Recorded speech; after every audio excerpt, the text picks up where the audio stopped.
Chào các bạn. Vừa rồi thì mình có mở ví của vợ mình và đã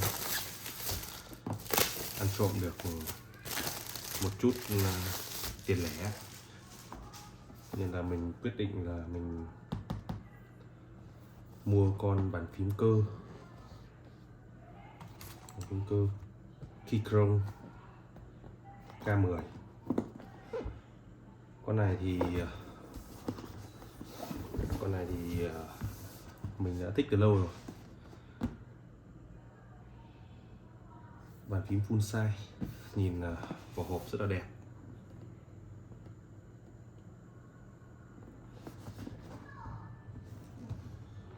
Hộp rất đẹp. Và bây giờ mình sẽ mở hộp nó và xem là con này nó có những cái gì đặc biệt không. Phải nói là cái hộp nó làm rất là chỉn chu. Giá tiền thì mình không tiện đề cập ở đây. Các bạn có thể tìm hiểu giá tùy cái nơi bán, tùy từng thời điểm, có thể là khuyến mãi hoặc không khuyến mãi, nhưng mà hiện tại là mình mua con này với giá đúng của nó, nhưng mà mình không tiện đề cập ở đây. Có một cái mút xốp này, một cái bảng hướng dẫn. Con này theo mình tìm hiểu thì đây là bản này là bản Red Swiss. Đây có dấu tích ở đây. Đây một cái hình là blue, mình là red. Thì đây nó đang tích ở bản là bản red, rất đẹp. Một cái thẻ này. Bộ keycap bổ sung. Xem keycap này có những phím gì này. Một phím escape này, một phím Alt này, một phím Windows này, hai phím Windows này, một phím có hình bóng đèn, hai phím Alt hết. Bộ phím lẻ ở bên ngoài này cũng khá là ok, chất liệu cũng khá là ổn. Đây là cái dụng cụ để rút key.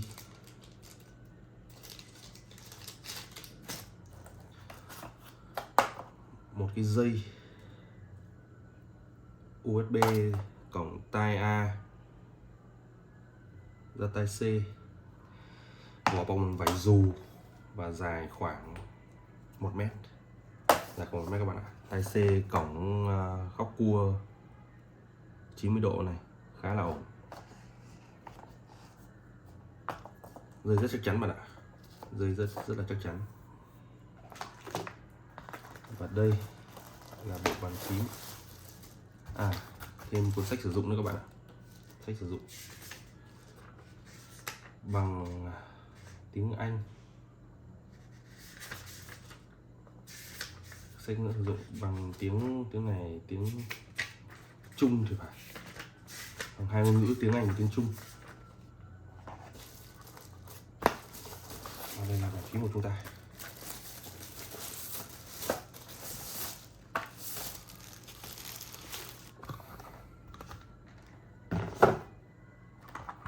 Bàn phím thì khá là rất là đẹp. Ôi, nặng. Bàn phím này nặng khoảng hơn 1 kg mất. Để xem trong cái sách hướng dẫn xem là nó có nói đến trọng lượng không.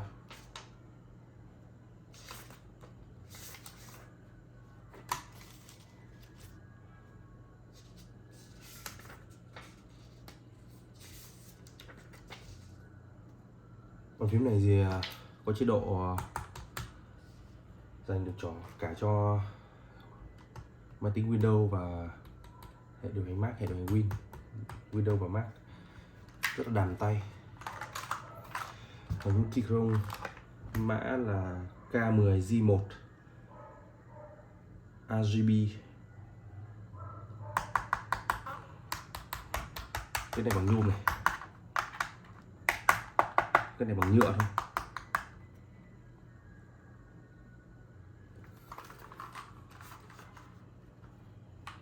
Rất là đẹp các bạn, rất là êm. Bên đây có cổng sạc này,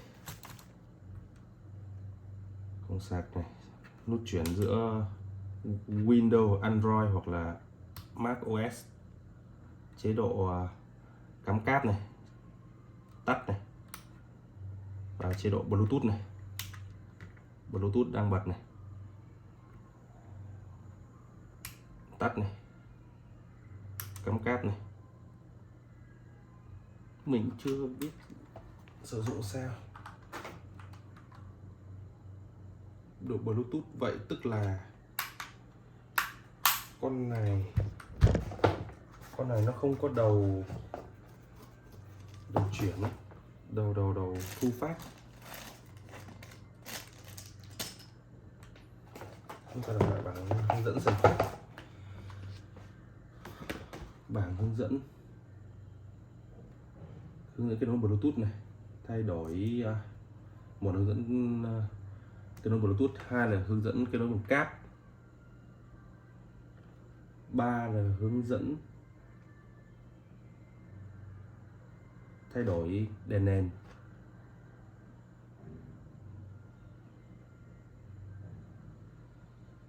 4 là hướng dẫn chuyển các cái chế độ bàn phím, chức năng, giữa các hệ điều hành, 5 là chế độ tắt chế độ tự động ngủ đông,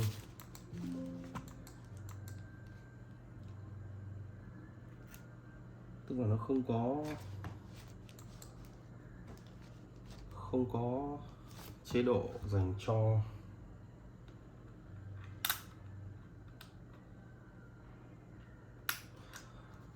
không có cổng USB. Vậy là đó là một vấn đề. Ok, không sao cả. Trước tiên tôi thử chế độ Bluetooth xem sao. Make your computer easier to use. Máy tính của tôi thì đã có Bluetooth, nên chúng ta thử kết nối chế độ Bluetooth xem sao.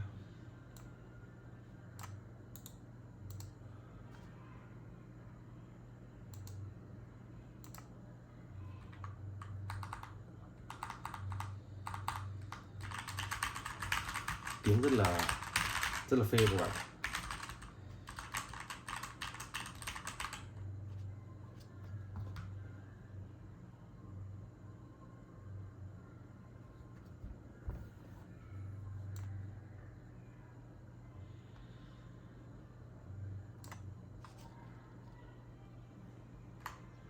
Trước tiên phải tìm chế độ kết nối với Windows, có lẽ phải giữ xem là chế độ kết nối Bluetooth, ấn phím Fn cộng 1 trong 4, Fn cộng với phím 1 trong 4 giây để kết nối. Fn ở đâu? Fn ở đây, 1 đây. Ok, để xem máy tính có quét được ra.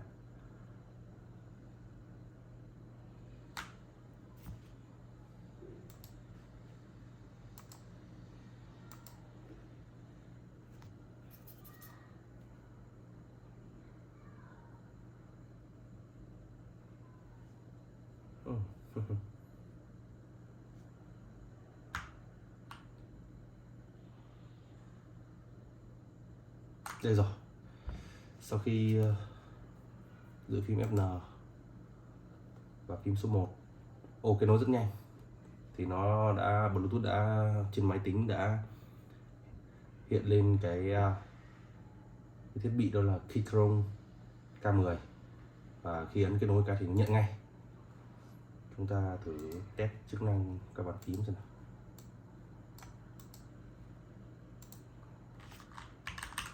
Trời ơi, nhận ngay, rất là nhạy các bạn ạ.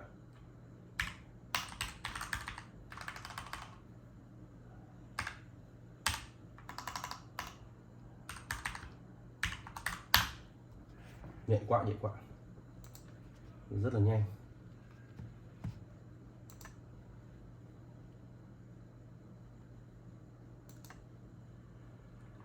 Vì máy tôi đang cài, máy tính của tôi đang chạy song song hai hệ điều hành là hệ điều hành của Windows và hệ điều hành của macOS.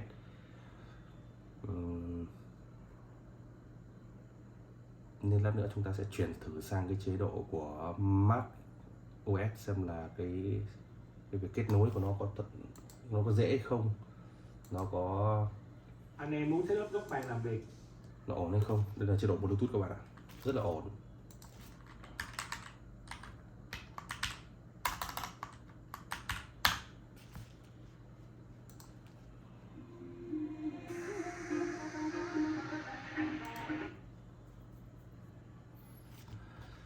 Vâng, cái bài mở hộp thì tạm thời vậy. Đây, khi đang kết nối ở chế độ của Windows thì ở cái hệ điều hành Windows thì cái đèn của Windows nó sẽ sáng các bạn. Phím cap lock thử xem nào, đèn cap lock sáng, 5 lock, ok sáng. Chế độ Mac thì có lẽ nó sẽ sáng ở cái đèn Mac này, lát nữa chúng ta sẽ thử. Vâng, rất dày dặn, rất là chắc chắn, rất là ổn, rất đẹp.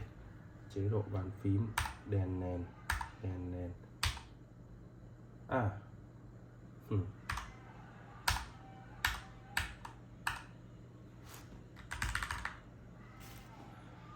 Vâng, tôi sẽ dùng một thời gian và sẽ có đánh giá về cái bàn phím này. Xong. Cảm ơn các bạn.